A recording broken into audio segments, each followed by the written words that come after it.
انا خلاص فاض بيا، جبت اخري. كل الحاجات اللي انا بحلم بيها مش شايف اي حاجة بتتحقق منها، ولا 1% ولا 2%. وكل يوم عمال اسعى واجيب اخري علشان اي حاجة تتحقق. مش شايف اي حاجة بتتحقق. هتيجي انت ترد عليها تقول لي طب ان شاء الله خير، لسه قدامك العمر طويل وانت لسه صغير، وان شاء الله ربنا هيكرمك. وغير كده انت لسه صغير، وهقول لك ماشي. يعني شكرا على كلامك الحلو، وشكرا بانك انت بتكبر بخاطري. بس انا كل يوم بسعى ومش شايف 1% اي حاجة من الحاجات اللي انا بحلم بيها. فبصراحة بسبب ان انا المرمطة اللي انا فيها والتعب النفسي اللي انا فيه، انا بصراحة خدت قرار. هتقول لي ايه هو القرار؟ اقول لك بصراحة انا خدت القرار بان انا اقرب لربنا. عشان انا لما اجي اقرب لربنا، ربنا من رحمته عليا هيكرمني بالحاجات اللي انا بحلم بيها، ويحقق لي اهدافي واحلامي ان شاء الله. هتقول لي طب ماشي حلو. اقول لك بس انا عايز اصدمك. تقول لي ايه اللي حصل؟ اقول لك انا لما جيت قربت لربنا فعلا وقررت بان انا اتوب واتغير واقرب لربنا، لقيت ان المشاكل بتاعتي بتزيد، اهدافي ما بتتحققش، الناس اللي انا كنت بحبها من قلبي بدأت تبعد عني. ولقيت ان انا لقيت حاجه كده من جوايا بتقولي انت لما قربت لربنا لقيت ان ده كله بيحصل لك، وهم الزياده ومشاكل وابتلاءات وحاجات وحشه كتير بتحصل لك. طب انت قبل ما تقرب كنت انت تعبان، بس ما يعني تعب عن تعب يفرق. ساعتها لما لقيت ان اللي يعني الشيطان بيقول لي كده من جوايا، لقيت في لمبه نورت في دماغي. ايه هي اللمبه دي؟ لقيت يعني ان انا في فكره خطرت على دماغي، ان مش ممكن ربنا بيمتحنك يا غبي. وغير كده تعالى نرجع بالزمن خطوتين لورا. يعني انت لما بدأت تاخد القرار بانك انت تتغير وتتوب وترجع لربنا، انت عملت ليه كده اصلا؟ اقول لك بصراحة، يعني بصراحة انا عملت كده علشان ربنا يحقق لي اهدافي واحلامي، ويكرمني واشتغل في الشركة اللي انا بحلم بيها، واتجوز البنت اللي انا بحبها اللي هي في الاخر هتخليني مديون، وان انا اعيش سعيد واحقق احلامي واهدافي. هتقولي يعني انت كنت بتتعامل مع ربنا بانك ان انا هقرب لك يا رب وانت علشان تديني. هي خطوه حلوه في حياتك وخطوه حلوه بانك انت تعمل كده. بس انا عايز اسالك سؤال. اتفضل. لو انت مثلا قربت لربنا وكل اللي انت بتحلم بيه مفيش ولا 1% اتحقق، مفيش اي حاجه خالص نهائي، هتكفر؟ وساعتها هنا بيبدأ الشباب مننا وكل واحد فينا بيهنج في الوقت ده. بس خليني اكمل معاك القصه واقول لك على اللي انا فهمته. بص يا سيدي اللي انا فهمته، بس قبل ما اكمل لك في الموضوع اللي انا يعني السلام عليكم ورحمه الله وبركاته. ازيك يا صاحبي؟ عامل ايه؟ تعالى نفترض بان انا وانت قاعدين على القهوه وفي ما بيننا كلام، يعني وبنتكلم بمنتهى الراحه، وفي ما بيننا فضفاضه الكلام، ومش فارق معانا اي حاجه، وبنتكلم عادي ومش فارق معانا اي حاجه. فاللي انا عايز اقوله لك دلوقتي، اللي انا الكلمتين اللي انا اقولهم لك دول انا بقولهم لك بمنتهى الصدق ومفيش نفاق فيهم نهائي يعني.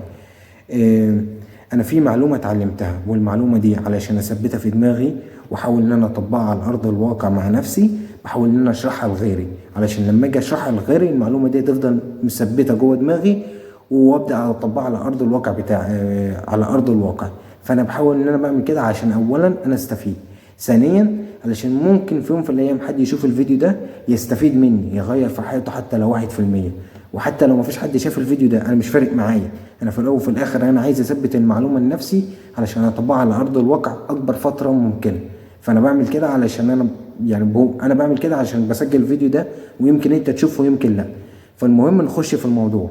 بص يا سيدي، مش كل توبه بتبقى توبه صح. يعني بمعنى صح ايه؟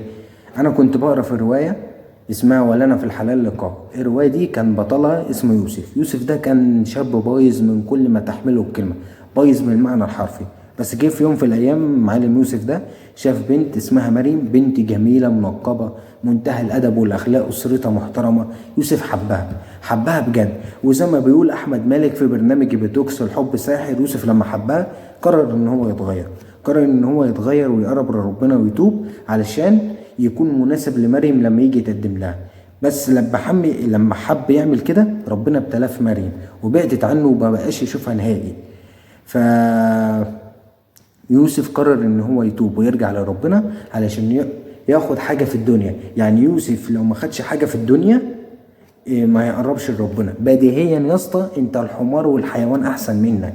ليه؟ علشان انت يعني انا اقرب لك يا رب لو انت اديتني كذا، طب لو ما فيش كذا انا ما هرجع، ما هتوبش يا رب، ما اقرب لكش يا رب. ده يعني مش عارف اقول لك انت الحيوان احسن منك. يوسف لما حصل معاه كده ان هو حب ان هو يقرب لربنا بسبب مريم، ربنا ابتلاه في مريم زي ما انا قلت لك. فساعتها انا هنا عايز اسالك سؤال يعني بجد بجد يا يوسف اللي هو انا، ويا صاحبي اللي بتتفرج عليه ان شاء الله، هل انت فعلا لما تيجي تتوب وترجع لربنا انت بتعمل كده ليه اصلا؟ هل ما تعمل كده ليه يا يوسف؟ كده ليه؟ ومفيش حد هيرد على السؤال ده اصلا غيرك انت، وانت عارف انت بتعمل ليه كده. فحاول بانك انت تهندل الامور وتظبط الامور وتحط النقط على الحروف. نكمل موضوعنا واقول لك ايه اللي هيحصل. الحب سحر زي ما انا قلت لك، بس يوسف لما عرف ان هو بدأ بداية غلط، بدأ ان هو يتوب علشان خاطر مريم، وعلشان ان هو يتجوز مريم والكلام ده، بس لقى ان خلاص مريم بعدت عنه، وعرف ان ده غلط والمفروض دي بداية غلط المفروض ما يعملش كده. بدأ خلاص ان هو يبدأ بداية صح ويقرب لربنا علشان خاطر ربنا. طب افرض مريم راحت منك، طز، انا بقرب لربنا عشان ربنا يرضى عني وفي الدنيا وفي الاخره. طب افرض انت ما اشتغلتش بقيت فاشل، انت كذا انت كذا، طز، انا بقرب لربنا علشان يرضى عني في الدنيا وفي الاخره. يوسف بدأ يمشي بالمنطق ده وبدأ يفكر بالمنطق ده، وفعلا خد الخطوات في المنطق ده، يعني خد الخطوات وبدأ يمشي في حياته بالتفكير ده.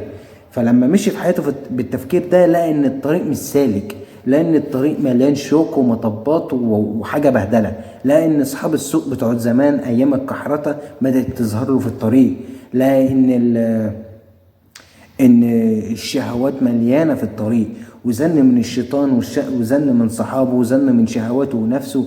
فيوسف ضعف ووقع، بس ربنا قواه وزرع في طريقه الصحبه الصالحه اللي قوته وخلته خلت يوسف دايما يقول لنفسه انت عبد لربنا وبس، مش عبد للشهوات. المقولة دي جامدة قوي، يعني انا عايز اقولها لك تاني وانت تفكر فيها. انت عبد لربنا وبس، مش عبد للشهوات. للأسف ومن ضمنهم انا واولهم معظم الشباب اللي اصغر مني واللي اكبر مني، ومعظمهم دلوقتي الا من رحم ربي، بقينا عايشين في حياتنا بقينا يعني عباد للشهوات وليس لله. واستغفر الله العظيم يا رب، وربنا يسامحني يعني، وربنا يقوينا ويغفر لينا ويرحمنا ويوفقنا في حياتنا، ونكون عباد لربنا وبس، مش عباد للشهوات. يا رب ادعي معايا وقول يا رب. المهم يا سيدي ان انا عايز اقولك على حاجة، ان الحب فعلا ساحر وقادر ان هو يغيرك للاحسن او لو الاوحش. بس انا عايز اقولك على حاجة برضو، الحب عبارة عن مشاعر، والمشاعر دي لو تغير حياتك للاحسن ويتغير اخرتك للاحسن فدي نعمة من عند ربنا، واحمد ربنا عليها وخير وبركة. طب افرض المشاعر دي هتغير حياتك للاوحش وتغير اخرتك وتبقى برضو للاوحش، تعمل ايه؟ تدوس على مشاعرك. ما بص اقولك على حاجة، انت المشاعر ان انت بتحبها دلوقتي وملهوف عليها وبتتمناها، اخرتها لو هي هتدمر حياتك في الدنيا، هتدمر لك حياتك هتدمر اخرتك برضو. يعني بمعنى صح ابسطها لك، دلوقتي المشاعر الموجودة عندك لما انت تيجي تخش في علاقة، تبقى انت بص خلاص عندك كمية مشاعر تخش في الاسود تخليه ابيض، تخش في النار تخليها تنزل ورد يا راجل، من كتر المشاعر الحلوة الموجودة جواك. بس هل هيعجبك لما انت تيجي تشوف نهاية الطريق وانت مجروح، ولا وانت يعني محبط ومكتئب بسبب ان اللي انت كنت بتحبها لقيتها مع حد تاني واوحش منك وانت احسن منه، بس خلاص يعني النصيب ليه كلام تاني والقدر ليه كلام تاني؟ هل المشاعر الحلوة اللي في البداية دي هتنفعك؟ ما تنفعكش. يبقى انا اعمل ايه؟ يبقى المشاعر اللي انا بحبها وملهوف عليها واللي انا بتمناها في دنيتي هدوس عليها علشان ما تجيش المشاعر اللي انا ما بتمناهاش، علشان اقدر اغير من حياتي واغير من اخرتي واكسب الاتنين مع بعض. ودي النقطة التانية ان انا عايز اقولها لك. نكمل في موضوعنا واقول لك ايه اللي حصل. اللي حصل يا سيدي ان صحبة يوسف الصحبة الصالحة هي اللي قومته ورجعته وخلته يرجع يستقيم على طريق التوبة. والصحبة يوسف برضو صحبة السوء هي اللي خلته يطلع من طريق التوبة وينزل برضو ويقع وينزل في ذنوب الشهوات ويبقى حاجة زفت. يعني اللي انا عايز اقوله لك ان صحابك بيبنوك او بيهدوك بمعنى اصح، ومش عايز اهري كتير. طب افرض انت ما فيش في حياتك غير صحاب بيهدوك، يا باشا عيش وحيد. هتقول لي عيش وحيد وما فيش صحاب، اقول لك يا باشا عيش وحيد. انا يعني بمعنى صح تخسر دنيتك واخرتك علشان صحابك؟ يا باشا يتحرقوا. انا اهم حاجه عندي ان انا اكسب دنيتي باخرتي. في صحاب، ما فيش صحاب اكسب دنيتي باخرتي. يعني مش يعني هم ما كانوش البتاع هم. انت فاهمني؟ والدرس الرابع اللي انا عايز اقول لك عليه، ولا التالت، ولا ايا كان رقمه ايه، عايزك ترضى بنصيبك حتى لو انت ما كنتش فاهم السبب. يعني في رواية ولا انا في الحلال لقاء، اللي انا انصحك بانك انت تقراها علشان جميلة اوي اوي اوي. آه، اخت يوسف اللي اسمها السديم، لما ربنا رزقها باسلام علشان اتخطبت ليه، وكان حاجة في قمة الادب والاخلاق، بس اسلام انتقل الى رحمة الله. اخت يوسف زعلت واتضايقت وبقت في حالة من حالة وحشة اوي يعني. بس يعني رضيت بقضاء ربنا، ورضيت وقالت ان ربنا هيعوضها خير، وفعلا ربنا عوضها خير باحمد. كان حاجه بسم الله ما شاء الله. فانا عاوز اقول لك بمعنى صح بانك انت ترضى بقضاء ربنا حتى لو ما كنتش فاهم السبب ليه. علشان ربنا عمل معايا كده، فربنا فاهم. يعني ربنا عز وجل عارف هو بيعمل ليه معايا كده. ربنا عز وجل فهمني اكتر من نفسي، وعارف ايه الصح ليا واللي مش صح ليا. فانا ارضى بقضاء ربنا. ما دي نقطة حطها في دماغك دايما، واحمد ربنا. علشان في الاول وفي الاخر انت حمدت ربنا ما حمدتش ربنا، اللي حصل حصل. فانت احمد ربنا علشان تخفف الحمل شوية على نفسك. وحاجة برضو اخيرة عايز اقولها لك قبل ما نقفل الفيديو. مش معنى بانك انت قريب لربنا وناجح في حياتك وخلاص اتجوزت البنت اللي انت بتحبها، وحاجة في العبادة بسم الله ما شاء الله بتصلي وبتصوم، يعني حاجة في العبادة تبارك الله، مش معنى كده بانك انت معصوم من الابتلاء او من الذنب. لا، اصحى يا باشا. يوسف في الرواية من رغم ان هو بقى ناجح وخلاص اتجوز البنت اللي هي بتحبها اللي هي مريم، اللي انا انصحك بانك انت تقراها علشان انت ما تعرفش الاحداث ايه اللي حصلت فيها، ومش هقول لك عليها عشان تروح تقراها. وبقى ناجح في حياته، وبقى معاه شركة، واتجوز البنت اللي هو بيحبها، وبقى وحاجة في العبادة بسم الله ما شاء الله. بس من رغم ده كله جاله ابتلاء المرض الوحش. ويعني ربنا يقوينا ويشفي كل مريض. المهم جاله الابتلاء ده، بس يوسف من رغم ايمانه كمل واستحمل، وكان بيتعذب في جلسات الكيماوي، كان بيتعذب. بس من رغم ده كله كمل واستحمل، وربنا في الاخر كرمه وشفاه وعافاه من المرض اللي كان عنده، وكمل حياته وكان في منتهى السعادة. معنى صح اللي انا عايز اقوله لك، مش معنى بانك انت قريب لربنا انك انت معصوم من الابتلاء او من الذنب. لا، انت هتقابل الذنوب والابتلاءات في حياتك. اذا كنت انت قريب مش قريب انت هتقابلهم. بس يا محلى سوري، يا محلى بانك انت تقابل الذنوب والابتلاءات وانت قريب لربنا وبتستحمل، علشان بس ترضي ربنا وتقول له يا رب انا راضي باللي انت هتعمله فيا يا رب. وغير كده ان الذنوب والابتلاءات اللي بتحصل في حياتك بترفع من درجاتك، بتغفر لك ذنوب، بتثبت قيمتك الحقيقية عند ربنا. ويا محلى ده كله. فاللي انا عايز اقوله لك من نهاية الفيديو والخصه لك، اول حاجة ان اختار بيئة صح ليك، والصحاب اختار صحاب يبنوك مش يهدوك. ولو ما فيش صحاب بيبنوك وفي صحاب اللي هم بيهدوك، عيش وحيد يعني. وان شاء الله ربنا هيكرمك قريب بصحاب يبنوك ويبقى صاحبة صالحة ليك. ومش معنى بانك انت قريب لربنا بانك انت معصوم من الابتلاءات او من الذنوب. لا، انت هتقابلهم طول حياتك، وربنا يقويك ويثبتك. بس حاول بانك انت تستحمل وتكمل علشان تحصل على رضا ربنا في الدنيا وفي الاخرة ان شاء الله، انا وانت وكل امة الاسلام يا رب. وتالت حاجة، لما تبدأ تاخد قرار انك انت توب لربنا علشان خاطر ربنا.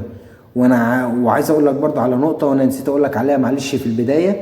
احنا كشباب مش هنعرف نوصل للمرحلة دي من يوم وليلة. احنا نجاهد نفسنا شوية عشان نوصل للحتة دي، اللي احنا نقرب لربنا ونتوب لربنا علشان ربنا.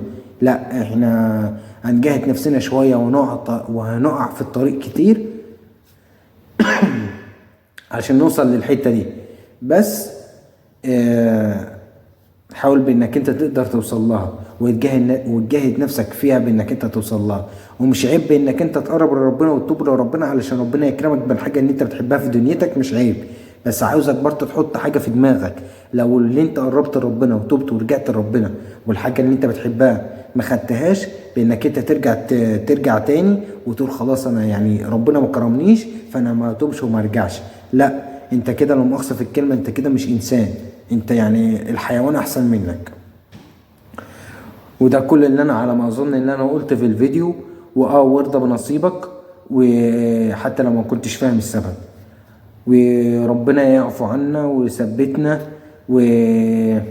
ويغفر لنا كلنا. ودي الحاجات اللي انا اتعلمتها، اللي انا حبيت ان انا اعمل فيديو لنفسي علشان اثبت المعلومة لنفسي، علشان اقدر اثبتها على ارض الواقع واقدر اعملها على ارض الواقع. ويا رب لو انت شفت الفيديو يا رب تبدأ تسمع الكلمتين دول وتبدأ تتغير فعلا في حياتك، وتاخد بالكلمتين دول وتبدأ تعمل فيهم على ارض الواقع. والسلام عليكم.